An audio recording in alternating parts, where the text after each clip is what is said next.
무엇보다도 성탄절과 주일이 겹치는 것은 참 가끔 있는 일이에요. 오늘 목회수장에서 여러분에게 나눴는데 6년, 5년, 6년, 11년 주기로 이렇게 윤년이 있어가지고 이게 주일과 성탄이 겹치게 되어 있습니다. 올해 이제 주일과 성탄이 겹쳤는데 이제는 11년 지나야 주일과 성탄이 겹쳐요. 2033년에 또 성탄이 겹치는데 오늘 이렇게 특별한 성탄날 우리가 누구를 축하하는지, 누구의 생일을 축하하는지 알고 축하를 해야 되겠죠. 그런 의미에서 오늘은 예수님의 이름에 담긴 비밀을 여러분 다 아시겠지만 다시 한번 생각해 보려고 합니다. 우리가 이 행복한 나라 이렇게 자유 세계에서 선진국에서 살면서 우리는 그냥 우리가 이름을 가진 것 자연스럽게 또 너무나 당연한 일이라고 생각을 합니다. 그런데요, 우리에게 이름이 주어진 것은 당연한 게 아니에요. 우리가 역사를 보면 이름 없이 살아가는 사람들이 너무나 많이 있었고 또 지금도 가난하고 독재 나라에서는 지금도 이름이 없이 살아가요. 여러분, 이름이 없다는 것은 얼마나 비참한 일인지 모릅니다. 이 땅에 태어났지만 존재로 인정을 받지 못하는 거예요. 여러분들이 만약에 호적에 등록이 안 됐다 그러면 여러분의 존재를 뭐하라고 증명하겠어요? 여러분의 이름이 없는데 여러분을 누구라고 소개하겠어요? 누구의 아들, 딸이라고 소개를 하겠어요? 어떻게 학교를 들어가겠어요? 몇 살이라는 걸 어떻게 증명하겠어요? 어떻게 여러분들이 집을 사고 차를 사고 어떻게 여러분들이 공공적인 생활을 할 수 있겠어요? 이름 석자 별거 아닌 것 같은데 이름 석자는 우리의 모든 존재를 존재되게 하게 하는 너무나 근본적이고 첫 번째 되는 이름을 우리는 알아야 되는 거예요. 그런데 놀랍게도 우리 예수님의 이름은 하나님이 장명을 해주셨어요. 하나님께서 예수님을 이 땅에 보내시기 전에 하나님께서 그 이름을 지어주셨는데 그 이름이 왜 그렇게 중요하냐면 그 이름 속에는 인류를 구원할 놀라운 비밀이 담겨 있고 그 이름을 믿는 자들에게 하나님의 아들, 딸이 되는 권세가 주어지고 그 이름으로 귀신이 나가고 그 이름으로 영혼이 치유되고 그 이름으로 새로운 소망을 가지고 우리는 살게 되기 때문에 그렇습니다. 우리 초대교회 성도들을 보면 그 이름의 비밀을 잘 알고 있었던 사람들입니다. 사도행전 3장 6절에 보면 이렇게 말하고 있습니다. 베드로가 이르되 은과 금은 내게 없거니와 내게 있는 이것을 내게 주노니 나사렛 예수 그리스도의 이름으로 일어나 걸어라. 내가 금과 은은 없지만 내가 가진 건 예수 그리스도 그의 이름, 그 비밀, 그 능력 내가 가지고 있으니까 내가 이 이름을 가지고 너를 축복하노라 했더니 40년 동안 태어나면서부터 안전뱅이가 일어나 걸은 줄 믿습니다.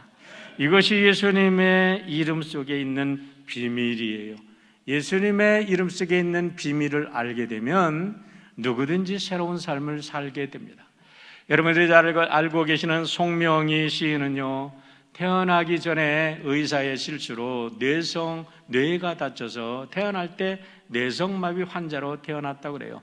가난한 집안에 아버지는 폐병이 들었고 너무나 먹고 살기도 힘든 속에도 아버지는 폐병에 들지 자기는 뇌성마비 환자지. 그래서 자기의 삶을 그냥 저주하며 하루하루를 연명해 갔는데 17살 될 때에 제게 깨달음이 왔어요. 내가 죽더라도 하나님을 만나고 죽어야 되겠다. 그러고서 아주 사생결단을 하고 기도하는 중에 하나님의 음성을 들었답니다. 내가 결코 너를 버리지 않았다. 내가 너와 함께한다. 그 말씀을 듣고 나서 송명희 시인이 그때부터요 5년, 4년 동안을 하루에 5시간씩 기도하면서 성경을 30번을 읽었답니다.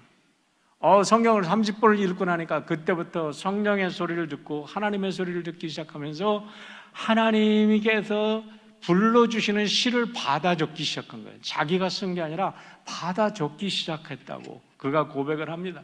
그러면서 1985년 5월에 시집 2권을 발견하고 한 권의 간증수기를 출간했는데 그 시인의 가장 대표적인 시, 여러분 너무나 잘 압니다. 예수 그 이름.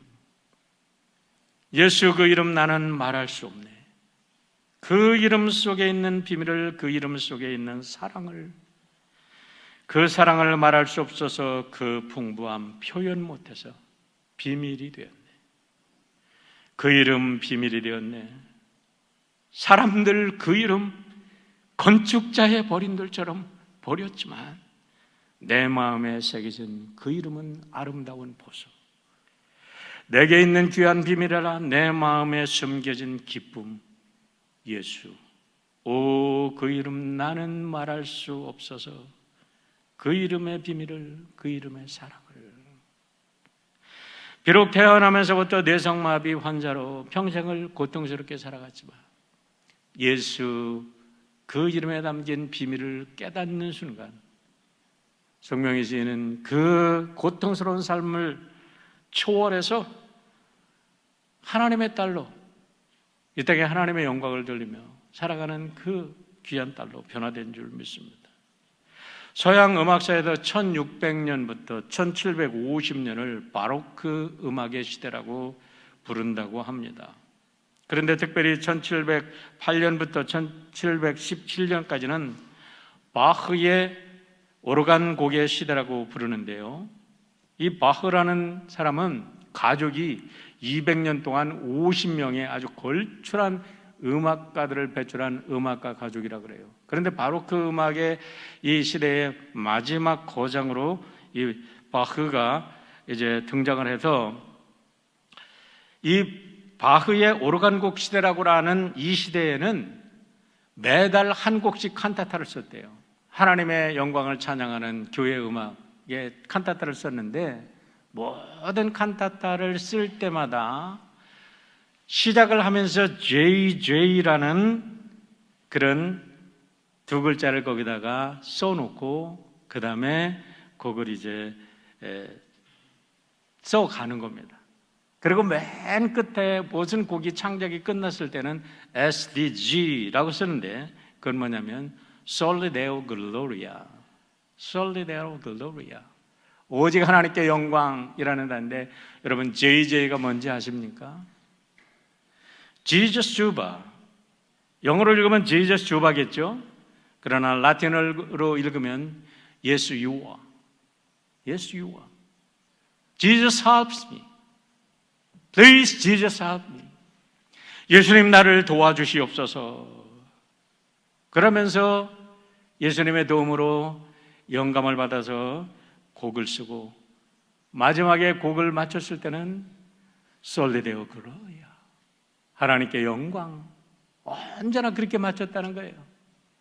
저는 그 글을 읽으면서 올 한 해 마무리할 때 우리들의 모든 삶이 Soli Deo Gloria로 마치고 새로운 2023년을 맞이할 때 Yes you are, Jesus Uba, Jesus help me 라고 시작하는 우리 성도 여러분 모두가 됐다면 여러분 이 세상에 어떤 환난의 파도가 우리에게 닥친다 할지라도 우리는 그 환난의 파도를 타면서 리고런 목사님이 말씀했듯이 오히려 파도 위에서 서핑을 즐기는 하나님의 위대한 백성들이 될 줄 믿습니다. 여러분 모두 인생의 파도를 즐길 수 있는 하나님의 능력자들이 되기 위해서 JJ, SDG로 여러분의 생을 시작하고 마감할 수 있기를 축원합니다. 예수의 이름을 해석하려면 수백 가지도 모자랄 것입니다. 그런데 오늘 세 가지만 말씀을 드리려고 해요. 첫 번째는 예수님의 이름. 예수님은 성령으로 잉태된 하나님의 아들이심을 먼저 알아야 됩니다. 이건 이름은 아닙니다. 그러나 20절 하반절에 보면 이런 말씀이 있습니다. 다윗의 자손 요셉아 내 아내 마리아 데려오기를 무서워하지 말라. 그에게 잉태된 자는 성령으로 된 것이라고 말합니다. 성령으로 됐다는 게 뭡니까? 하나님의 영으로 잉태됐다는 거예요. 마리아 동정녀에게 잉태됐다는 거, 그걸 뭐를 뜻합니까? 하나님의 아들이 인간의 몸을 입고 이 땅에 오셨다는 겁니다. 그것이 왜 중요합니까? 하나님, 예수 그리스도께서 하나님의 아들로 오셨다는 걸 믿을 때에 우리가 하나님의 아들과 딸이 될 수 있기 때문에 그렇습니다. 여러분, 우리가 예수 그리스도를 믿지 않으면 결코 하나님의 구원과 상관이 없고 하나님의 아들, 딸이 될 수 없음을 여러분 믿으시기를 바랍니다. 그렇기 때문에 반드시 예수 그리스도를 나의 주, 나의 하나님, You are the Son of God, only Son, 당신만이 하나님의 독생자 아들이십니다라는 걸 고백하고 당신이 나의 주님이라는 걸 고백할 때 우리 또 하나님의 아들, 딸이 되는 줄 믿습니다. 갈라디아서 3장 26절로 28절에도 이렇게 말합니다. 누구든지 그리스도와 합하기 위하여 세례를 받은 자는 그리스도로 옷 입었느니라. 너는 유대인이나 헬라인이나 종이나 자유인이나 남자나 여자나 다 그리스도 예수 안에서 하나이니라. 너희가 그리스도의 것이면 곧 아브라함의 자손이요 약속대로 유업을 이을 자니라. 여러분, 2000년 전에 이런 선언, 이런 선포, 이런 말씀이 있었다는 것, 인류 역사를 아는 사람은요, 정말 이 선언이 얼마나 위대한 인권선언, 만민평등을 알리는 인권선언인지 여러분, 역사학을 전공한 사람들은 정말 마음저리게 알 수 있을 것입니다. 어떻게 2000년 그때 당시에 유대인이나 헬라인이나 종이나 자유인이나 남자나 여자나 그리스도 안에다 다 평등한 존재라고 누가 말을 했습니까? 누가 그렇게 선언했습니까? 이 말을 듣고 오바마 대통령 때 국무장관이었던 콘돌리사 라이스 장관이 고백한 글을 읽었어요. 그 글에 보면 이렇게 말합니다. 이 말씀이 있기 전에 세상의 모든 사람들은 출생시 신분으로 인해도 죽을 때까지 그의 운명이 결정된다. 그랬는데 우리 예수님이 오셔도 이 놀라운 새로운 역사를 써주기 때문에 나 같은 노예가 미국의 전 세계를 이끌고 있는 국무장관까지 되었다는 고백이 그가 한 거예요. 여러분, 우리나라를 한번 보세요. 우리나라는 뭐 대단한 것 같아요. 5000년 역사가 있었다고 자랑하지만요, 5000년 역사에 부끄러운 역사가 얼마나 많습니까? 100년 전만 해도 우리 여성들이 이름이 없었다는 것 여러분 우리가 다 알잖아요. 우리 앨리스 샤프 선교사님을 서포트하면서 우리가 그분의 동생을 세우면서 알려진 바로 그때 당시에 여자들이 이름이 없었어. 선교사님들이 가서 다 여자들의 이름을 지어주었어요. 그래서 여성들이 이름을 갖게 되었어요. 남자들은요, 양반, 그러면 상반이라고 하면 좋은데 쌍놈, 야, 거기다가 막 쌍시오를 붙여가지고 쌍놈 이렇게 만들어 놓고 말이야. 그래놓고 그래서 쌍놈은 이름도 없어요. 성도 없어요.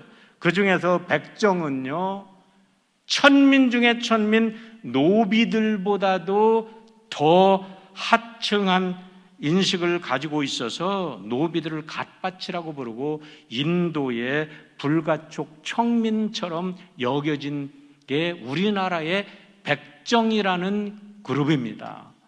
여러분, 조선시대 역사를 읽어보세요. 다 나오는 얘기입니다. 얼마든지 나오는 얘기입니다.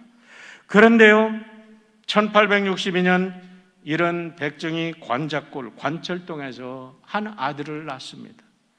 아들을 낳아가지고 그 아들의 이름을 봉줄이라고 짓고, 그런데 그 아들이 똘똘했던 모양입니다.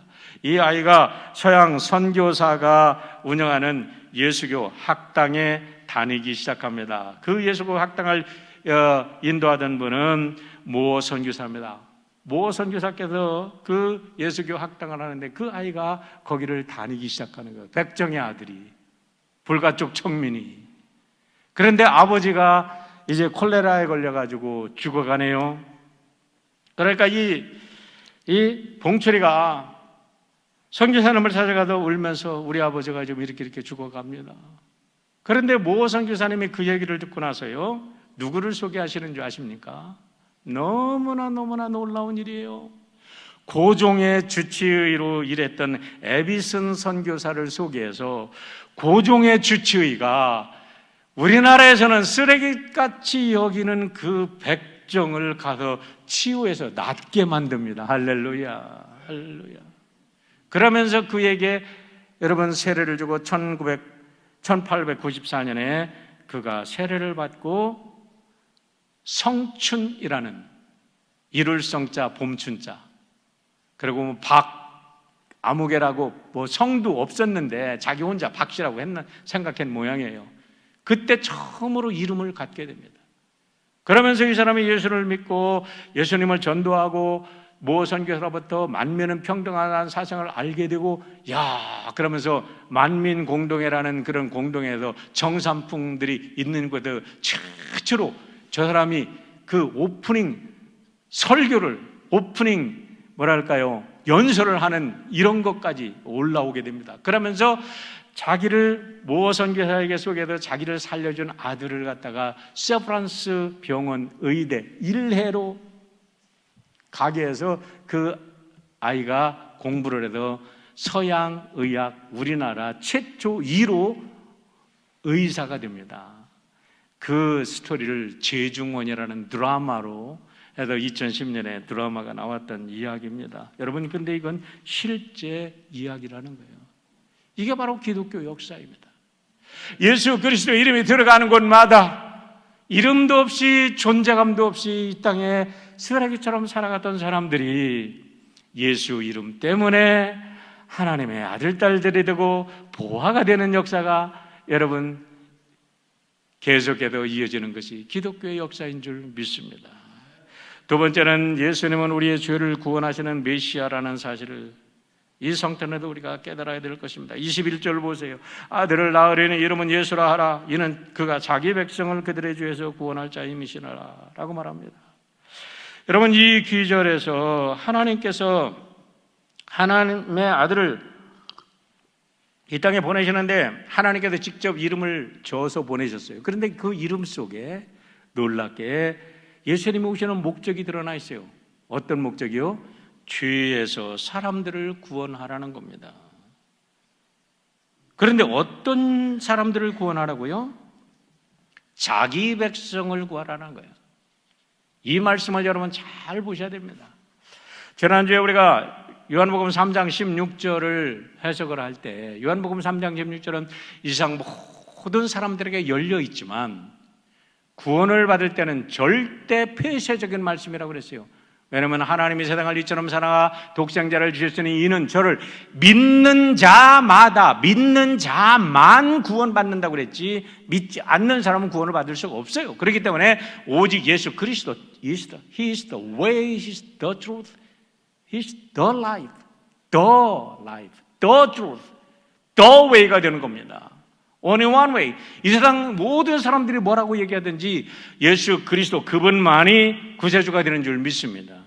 그런데 그분이 그의 백성들을 구원한다. 그의 백성이 누구예요? 그의 백성. 다시 한번 여러분 21절을 보시길 바랍니다. 아들을 낳으니 이름을 예수라 하라. 그가 자기 백성이라고 해서 자기 백성 그러면 유대인입니까? No. 그 뒤에 자기 백성이 누군지를 해석할 수 있는 말씀이 나와요. 누구예요? 그들의 죄를 스스로 나는 죄인입니다라고 고백하는 자들. 여러분, 여기에 비밀이 있어요. 나는 예수님 오기 전에, 예수님 앞에 오기 전에는 잘났어. 다 내가 왜 죄인이야. 다들 그렇게 생각합니다. 그런데 그분은 빛이십니다. 그분은 진리십니다. 진리 앞에 서고 빛 앞에 서니까요, 인간의 더럽고 추한 모습이 샅샅이 드러나는 거예요. 그런데 여기에 놀라운 비밀이 있습니다. 무슨 비밀이냐면 놀랍게 돼요. 예수님을 만나고서 나는 죄인이구나. 나는 죽을 죄인이 오늘 은혜로 살아왔구나 하는 걸 깨닫고 나면요, 그러고서 하나님한테 고백합니다. 하나님, 나는 죄인이었습니다. 벌써 죽어야 할 죄인이었습니다. 용서받을 수 없는 죄인입니다 하고 고백하면요, 하나님이 뭐라고 하시는지 아세요? 그 다음부터 아니다. 그래서 내가 내 아들을 너에게 보냈다. 너는 이제 진짜 내 아들이다. 너는 진짜 내 딸이다. 인정해 주시는 줄 믿으시길 바랍니다. 여러분, 이 전까지는요, 사람들은 전부 다 자기 자존심 때문에 살아가. 내가 그래도 내가 이만한데, 내가 이랬는데, 저랬는데 하면서 결국 그 자존심 때문에 걸려 넘어지고, 그 자존심 때문에 불행해지고, 그 자존심 때문에 인간관계 다 깨뜨리고, 그 자존심 때문에 가족관계 다 깨뜨리고, 그 자존심 때문에 결국 지옥에 불쏘시개가 되어 죽어가는 거예요. 그러나 내가 예수 안에서 나를 새롭게 죄인으로 발견하고 나는 죄인으로 죽어버렸어. 그런데 내가 뭐 더 이상 그 나 같은 죄인을 위해서 주님이 이 땅에 오셔서 나를 살리셔서 이제는 나는 죄인이 아니라 하나님의 은혜로 매일을 살아가는구나 하고 하니면 세상 사람들 누가 나에게 뭐라고 하든지 나에게 걸릴 게 왜 있습니까? 뭐가 걸립니까, 여러분? 성탄의 축복 중에 가장 큰 축복은 나 같은 죄인을 위해서 예수님이 이 땅에 오셨음을 믿고 받아들이고 그 안에 살아가는 게 진정한 성탄의 축복인 줄 믿습니다. 성탄을 100,000,000번 여러분들이 만수를 누리면서 살아봐도 성탄의 이 죄의 비밀을 깨닫지 못하고 성탄을 맞이한다면 무슨 소용이 있겠어요? 그래서 요한은 이렇게 말합니다. 요한일서 1장 9절로 10절에서 만일 우리가 우리의 죄를 자백하면 그는 미쁘시고 이루사 우리 죄를 사하시며 우리를 모든 불의에서 깨끗하게 하실 것이요 만일 우리가 범죄하지 아니하였다면 하나님을 거짓말하는 이로 만드는 것이니 또한 그의 말씀이 우리 속에 있지 아니하니라. 여러분, 예수님은 누구를 위해서 이 땅에 오셨다고요? 자기의 백성을 위해서. 자기의 백성이 누굽니까? 자기의 죄를 깨닫고 예수님께 무릎 꿇는 자, 자기의 죄를 십자가에 내어놓고 예수님의 은혜를 구하는 자만 예수님의 구원에 하나님의 구원을 입고 하나님의 자녀가 되는 줄 믿으시기를 바랍니다. 그게 바로 여러분 요한복음 3장 13, 16절에 있었던 그 진리와 똑같은 거예요. 여러분 문제가 뭐가 있습니까? 왜 인간관계에 그렇게 문제가 있다고 생각합니까? 왜 우리가 이렇게 고통이 있다고 생각합니까? 먹을 것이 없어서요? 입을 것이 없어서요? 내일이 걱정이 돼서요? 아니에요. 내가 죄인이라는 걸 깨닫는 그 순간부터 우리들의 인생은 완전히 새로운 자유의 삶으로, 이게 패러독스의 진리입니다. 하나님의 진리는 다 패러독스야. 하나님, 내가 죽었습니다. 나는 죄인입니다 하면 그때부터 하나님은 아니야, 너는 죄인이 아니야. 내가 너를 사랑해서 내 아들 십자가에 죽였어. 너는 내 아들이야. 너는 내 딸이야. 너는 너를 위해서 내가 죽었다. 너는 내 사랑하는 자다. 너는 내 보석이다. 너는 내 눈동자다. 우리 하나님이 그렇게 여러분 인정해 주시는 줄 믿으시길 바랍니다. 나는 여러분과 제가 이런 비밀을 깨달아 안다면요, 오늘부터 우리는 참 자유로운 영혼으로 이 땅에 어떤 권력자 앞에서도 당당하고 어떤 비천한 사람 앞에서도 겸손할 수 있는 자유함이 우리에게 오게 될 줄 믿습니다. 세 번째로는 예수님은 임마누엘 하나님이십니다. 23절입니다. 보라, 처녀가 잉태하여 아들을 낳을 것이요 그의 이름은 임마누엘이라 하리라 하셨으니 이를 번역한 즉 하나님이 우리와 함께 계시다 함이라. 오늘 읽은 구절을 보면 예수님의 이름이 구체적으로 두 가지가 제시되고 있습니다. 하나는 예수로 구속의 의미가 담긴 실제 이름입니다. 불려진 이름입니다. 임마누엘이라고 하는 말씀은 불려지는 이름은 아닙니다. 그러나 하나님의 영적 존재를 담고 있는 영적 의미를 가진 이름이 예수님에게 주어졌습니다. 여기서 놀라운 신비를 우리에게 얘기하고 있습니다. 그것은 무엇입니까? 예수님은 완전한 하나님이시고 완전한 인간으로 예수님을 믿는 사람들과 더불어 사시는 분이라는 거예요. 참 이거는요, 인간의 말로 설명을 못해요. 경험한 사람만이 알 수 있어요. 그런데 요한은 이렇게 이야기를 합니다. 요한계시록 3장 20절입니다. 볼자라 내가 문 밖에 서서 두드리노니 누구든지 내 음성을 듣고 문을 열면 내가 그에게로 들어가 그로 더불어 먹고 그는 나와 더불어 먹으리라. 더불어 먹는다는 게 뭡니까? 동거동락하고 함께 더불어 산답니다. 여러분, 예수를 믿는 순간 정말 예수님이 내 안에, 내가 예수님 안에, 내가 하나님 안에, 하나님이 내 안에 살아계세요. 그게 기독교의 신비고 그게 성탄의 신비인 줄 믿으시길 바랍니다. 얼마나 놀라운 일이에요. 고린도후서 4장 17절로 9절에서는 그 놀라운 비밀을 이렇게 설명합니다. 우리가 이 보배를 질그릇에 가졌으니 이는 심히 큰 능력이 하나님께 있고 우리에게 있지 아니함을 알게 하려 함이라. 우리가 사방으로 우겨쌈을 당하여도 쌓이지 아니하며 답답한 일을 당하여도 낙심하지 아니하며 박해를 받아도 버림받지 아니하며 거꾸로 뜸을 당하여도 망하지 아니하리라. 할렐루야. 이 말씀이 여러분의 진리로 믿어지기를 주의 이름으로 축원합니다. 여러분, 이 말씀이 믿어지면요, 광야에 홀로 버려진 존재처럼 살아가도 살아남는 놀라운 능력을 여러분을 통해서 드러나게 될 줄 믿습니다. 저는 그렇게 제가 살아왔으니까 이 말을 하는 거예요. 여러분한테 이제 너무 많이 얘기를 해도 그런 얘기를 이제 더 이상 하지 않습니다. 주님이 내 안에서 계시면 절대 포기가 없어. 절대 낙심이 없어. 주님이 함께 가시니까. 주님을 믿는 순간 어린아이 말을 빌리면 우리는 마징가 제트가 됩니다. 오늘날의 표현으로 하면 트랜스포머가 되는 거예요. 여러분, 트랜스포머의 영화 보셨나요? 네, 저는 한 편을 봤는데 너무 재밌더라고요. 약한 사람이 그 속에 딱 로봇 속에 딱 들어가면요, 천하무적이 되는 거예요. 할렐루야. 그래도 막 악인들을 나와 때려 붙이는 거지. 사랑하는 성도 여러분, 오늘 이 성탄을 통해서 예수님이 여러분 안에 예수님이 계심으로 해서 여러분이 의의 트랜스포머가 되시기를 주의 이름으로 축원합니다. 알량한 자존심, 알량한 그런 모든 거 다 던져버리고 그렇게 여러분 힘있게 살아가 보시길 바랍니다. 1940년 에드윈 오월 박사라는 사람이 위튼 칼리지의 교수인데 학생들을 데리고 영국을 투어했다고 합니다.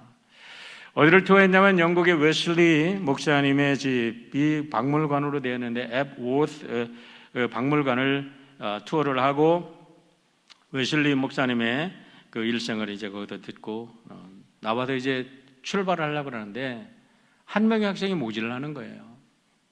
그래서 막 찾다가 다시 그 집에 들어가서 보았는데 2층에는 웨슬레이의 침실이 있었는데 웨슬레이의 베드 옆에 항상 웨슬레이가 무릎을 꿇고 기도를 해서 거기 칼펫이 그 완전히 낡아지고 구멍이 난 그 무릎 자리가 있었다고 그래요. 그 설명을 들었나 보죠. 그런데 그 오로 교수가 그 미싱된 학생을 찾아가서 보니까 그 학생이 거기다 무릎을 대고 기도를 하더랍니다. 하나님, 한 번만 더. 하나님, 한 번만 더. Oh Lord, do it again. Oh Lord, do it again.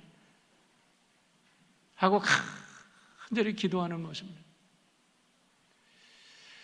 요즘에 제가 너무 감사해요. 새벽에 어떤 때는 2시도 일어나고 3시도 일어나고 4시도 일어나고 한 일주일에 한 3번은 그렇게 일어나는 것 같은데 독서를 할 때 아주 그냥 세상 거나 알고 완전히 집중하고 그렇게 되는 그런 경험을 하면서 너무너무 그 시간을 즐깁니다. 근데 지난주에 제가 이 책을 읽으면서 이 내용을 읽을 때 눈물이 팍 쏟아지더라고요. Once more, once more. Oh Lord, do it again. 연합감리 교회가 쪼개진다고 하고 교회들이 어렵다고 하고 사람들은 못 살겠다고 하는데 무엇이 문제입니까? 하나님, 성령이 다시 임하시고 예수님이 우리 안에 다시 임하시면 무엇이 문제입니까? 주여, 또 이렇게 우리 안에 다시 태어나시옵소서. 우리 안에 다시 역사하시옵소서. 우리를 성령으로 붙잡아 주시옵소서. 하나님 앞에 무릎 꿇지 않고 인간의 수단과 방법으로 하려고 하니까 걱정만 되고 모든 일은 실패만 되지요. 여러분, 그 청년이 누구인지 아십니까? 그 청년이 바로 빌리 그레함이었대요. 빌리 그레함. 제가 그걸 읽으면서 너무너무 감동이 돼가지고 펑펑 울었어요. 하나님, 또 이렇게 우리 교회를 위해서, 우리 MC를 위해서, 우리 성도들을 위해서 또 이렇게 하나님 살아계십니다. 여러분, 성탄에 백날 성탄이 지나가도 이 하나님의 역사를 우리의 삶 속에 받아들이지 않는다면 무슨 성탄의 의미가 있겠어요? 그러나 우리 주님이 이 성탄을 통하여 다시 한번 우리 안에 임마누엘 하나님으로 진정으로 살아 역사하시는 걸 경험한다면 우리의 역사는, 우리의 교회 역사, 우리의 가정, 우리 이 시대의 역사는 새로운 빛을 발할 것입니다. 여러분 중에 빌리 그레함 같은 그런 위대한 기도자가 또 새로운 영적인 혁명가가 나오기를 주의 이름으로 축원합니다.